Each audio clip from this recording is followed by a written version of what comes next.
inspirasi bisa datang dari mana aja.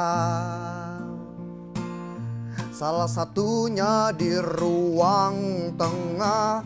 Inspirasi bisa datang dari mana aja. Yeah. Salah satunya di ruang tengah. Selamat datang kembali di Ruang Tengah bersama Arpi. Hari ini aku mau senyum-senyum aja udah. Karena aku kedatangan seorang tamu. Yang akan aku undang sebentar lagi, dia adalah sosok yang sangat menginspirasi saya dari tahun 2010. Terutama di bidang seni teater. Mari kita sambut. Maksud saya, mari kita sambut Mami Christina.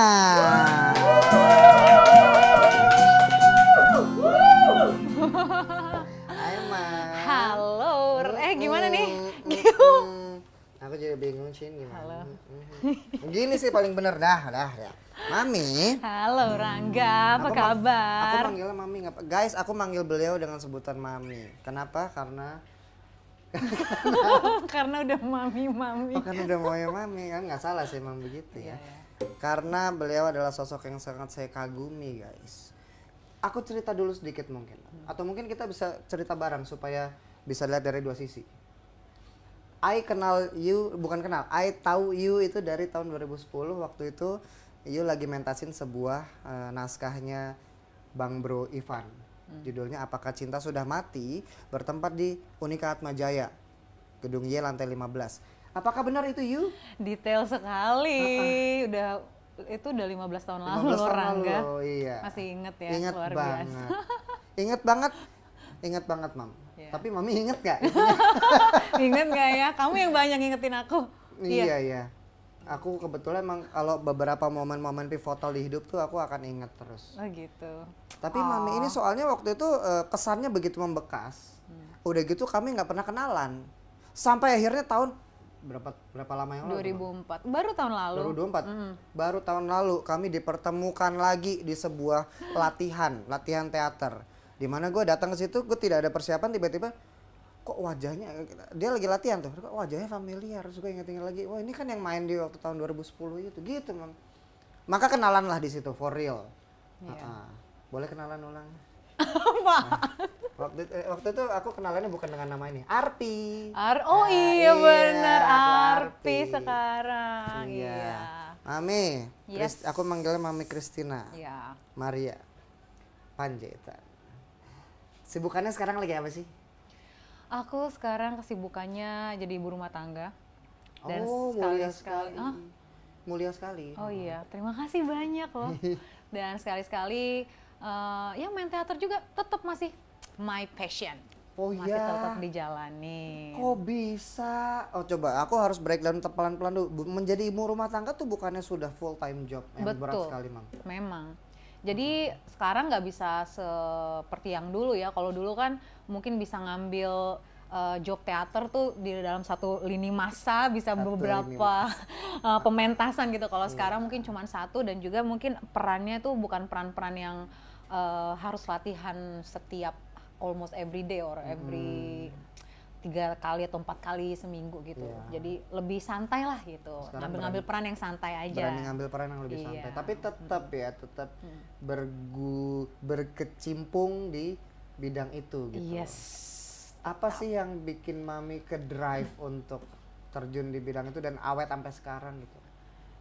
Mungkin kecintaan terhadap teater ya. Jadi udah jatuh cinta sama teater, kayak udah nggak bisa lagi gitu lepas dari seni peran. Dan cinta itu sifatnya menular ya. Mami cinta dengan teater, lalu Mami tampil, aku menjadi penonton Mami dan aku jatuh cinta. Iya, waktu itu kamu bilang itu pentas teater pertama di mana kamu kayak fall in love with teater. Dan with teater, with teater aku banyak merasa sangat senang sekali mendengarnya. Sangat menginspirasi sekali karena memang teater itu kan satu kesatuan pertunjukan yang kita nggak bisa cuma ngeliat di satu orang doang, tapi banyak banget aspek yang gabung bareng dan itu kompak banget, harus mengutamakan kerjasama kan. Betul. Kendalanya apa sih Mam kalau main teater tuh? Kendalanya itu kadang kan dalam hidup ini kita nggak tahu ya. Berat, Kita lagi ups or down gitu kan di kehidupan yang realita ya. Tapi ketika di panggung kita harus menjadi peran itu yang semaksimal mungkin gitu loh. Nah, gimana dong? Jadi ya misalnya kalau misalnya di peran itu kita menjadi manusia yang bahagia, happy, padahal kita lagi sedih, kita harus bisa memainkan peran bahagia itu. Nah, kan susah. Gitu loh. Tapi itu tantangannya, di mana kita, makanya namanya seni peran kan. Kita memerankan seseorang yang mungkin berbeda sekali dengan realita kita. Tapi ketika kita memerankannya dengan sepenuh hati, ketika ada orang yang nonton, nah ini bisa jadi kayak Rangga nih, ya kan, fall in love with the seni perannya gitu loh. Jadi kita tuh nggak pernah tahu ketika kita memerankan sesuatu di atas panggung itu akan memberkati siapa gitu loh. Iya. Akan masuk ke siapa? Mungkin nggak semua orang punya efek yang sama. Tapi ketika itu efeknya kayak Rangga tiba-tiba langsung. Iya. Saya juga mana tahu tiba-tiba datang situ terus betul, wah langsung terpukau itu gitu. Itu dia makanya. Terus kalau dengan kegiatan sehari-hari sekarang, ini masih ngomongin kendala nih. Kendalanya apa tuh? Di waktu, jadwal. Karena kan anak-anak juga sekarang udah mulai besar, terus mereka ada banyak kegiatan, jadwal, ada lomba inilah, lomba itu, terus fisik juga kena. Ya, jadi iya, jadi kita juga harus sehat ya, harus menjaga kesehatan juga. Jadi kalau misalnya jadwal yang padat kayak gitu terus kita nggak mikirin kesehatan, ya susah juga. Apalagi di usia-usia yang sudah mendekati. Iya, punya anak 2 gitu, itu kan udah berasa banget. Aku aja belum punya anak udah berasa nih, kadang-kadang sendiku suka sakit gitu loh. Astaga. Iya. Iya Barbara. Aduh Papi, pasti Papi lupa kan? Apa ya? Tuh kan, ada siapa ini Pi? Oh iya, aku belum kenalin Barbara. Halo Kak Barbara. Kristina. Ya Allah Kak, si Papi ini suka lupa emang. Dia tuh kan akhir-akhir ini udah ngeluh ya, sendinya tuh rusak, sendinya sakit. Aduh rusak ya Pi, sendinya tuh sakit katanya. Iya. Pasti Papi lupa kan buat minum obatnya? Lupa tapi inget. Ya udah. Kalau gitu aku bakalan siapin dulu obatnya buat Papi ya. Tunggu di sini sebentar. Maklum lah faktor U ya, biasa kayak gitu. Nah aku udah nyiapin nih ya obat buat Papi. Ini aku punya Colocasia ya. Dia itu bagus banget ya untuk yang apa sih, memiliki sendinya tuh yang udah sakit gitu kan. Kadang kita suka sakit sendi gitu ya. Ini cocok banget, bisa buat mengobati sakit sendi. Jadi aku setiap hari harus ingetin Papi ya kan, pasti dia lupa deh. Padahal dia udah ngeluh-ngeluh terus, katanya sakit sendinya. Ini aku bakalan kasih Papi 1 kapsul aja. Kayak gini ya.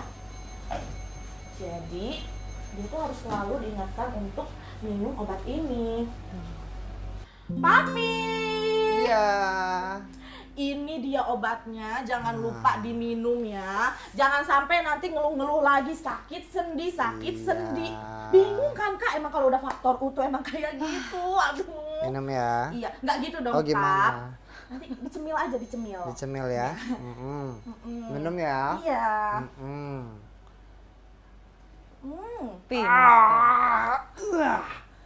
Agak teater ya. Agak lebay. Lebay ya. Oke, Thank boleh you. aku ambil ya, Pi ya. Madam, makasih banyak Madam Barbara. Mari, permisi. Iya, thank you. Wah, Mam, efek obatnya sangat berkhasiat sekali. Wow, langsung berasa ya. Iya. Luar biasa. Aku jadi ingin bermain lagu. Ngomongin lagu. Aku tuh salah satu faktor yang bikin aku kesengsem dengan penampilan Mami di teater waktu itu adalah karena Mami main teater sambil nyanyi. Dan itu suaranya bagus sekali, saudara-saudara dan handai taulan. Kalau boleh tahu resepnya apa sih, Mam, punya suara yang emas begitu, Mam? Resepnya apa? Nggak ada resepnya. Semua orang pasti bisa nyanyi. Masa? Rangga juga bisa nyanyi. Rangga apalagi? Enggak, kalau aku mah nyanyi cuma sekedar kalau hanya untuk mengejar laki-laki lain. Paling gitu doang aku nyanyi. Kok mengejar laki-laki sih? Buat apa sih? Kan dinyanyikan untuk seorang wanita yang lagi ngejar. Kok jadi dipertanyakan logika di balik lirik itu gimana? Tapi oke. Masih menyangkut dengan apa yang kita lagi bahas. Susah nggak sih ketika kita harus menjadi peran yang dituntut harus bisa nyanyi juga gitu? Apakah jadi double tanggung jawabnya? Oh iya jelas, karena kan itu sesuatu yang beda ya, seni peran sama menyanyi itu kan sesuatu yang berbeda ya. Kalau misalnya kita seneng dua-duanya dan kita bisa bernyanyi selagi kita memerankan sesuatu, wah itu lebih nikmatnya lebih lagi gitu loh. Kalau emang cinta dua-duanya terus kita bisa lakuin dua-duanya di atas panggung, itu lebih luar biasa lagi. Tapi itu menjadi tuntutan yang kayak harus nggak sih? Harus nggak sih pemain teater tuh bisa nyanyi? Gitu? Nggak harus ya. Nggak harus. Nggak Tapi harus. Paling nggak bisa. Sebenarnya itu kan nggak harus punya suara yang bagus, tapi bisa mengeluarkan suara. Tahu tekniknya bagaimana mengeluarkan suara. Kalau nggak mengeluarkan suara? Nggak, maksudnya kan semuanya tuh punya teknik, Rangga. Oh, Even iya. untuk baca puisi, untuk berbicara, untuk menjadi MC seperti Rangga sekarang kan punya teknik. Nggak mungkin biasa seperti ngobrol biasa kan. Pasti kamu juga punya teknik. Tapi sebenarnya ini topik yang menarik sekali loh, karena bahkan mereka para kaum yang punya kekurangan di bidang suara, dalam arti kata di sini bisu, ada dari kelompok mereka yang bikin kelompok teater sendiri dan mereka tampil, Mam, tahu nggak, Mam? Namanya Teater Mantuli, guys, cek deh, Yes, coba cari. iya, Teater iya. Mantuli itu adalah singkatan dari teman tuli. Jadi mereka di situ dengan segala kekurangan mereka yang mungkin kita punya tapi mereka tidak dianugerahi itu, mereka tetap bisa melawan itu dan mereka bisa menampilkan apa yang kita tampilkan juga, Mam. Betul. Itu keren banget. Terima kasih Mami Christina sudah mau hadir di ruang tengah bersama Arpi pada siang hari ini. Terima kasih juga, Arpi. Terima kasih, semoga inspirasinya bisa menyebar semua ke penonton-penonton Arpi hari ini. Baik, inspirasi bisa datang dari mana saja, bisa saja di sebelahmu, di depanmu, atau di belakangmu. Jadi selalu aware dan alert. Saya Arpi, kita ketemu lagi di perjumpaan berikutnya. Yeay, belum kepikiran lagu penutupnya seperti apa, tapi kita tutup aja dulu hari ini. Yeay, yeay.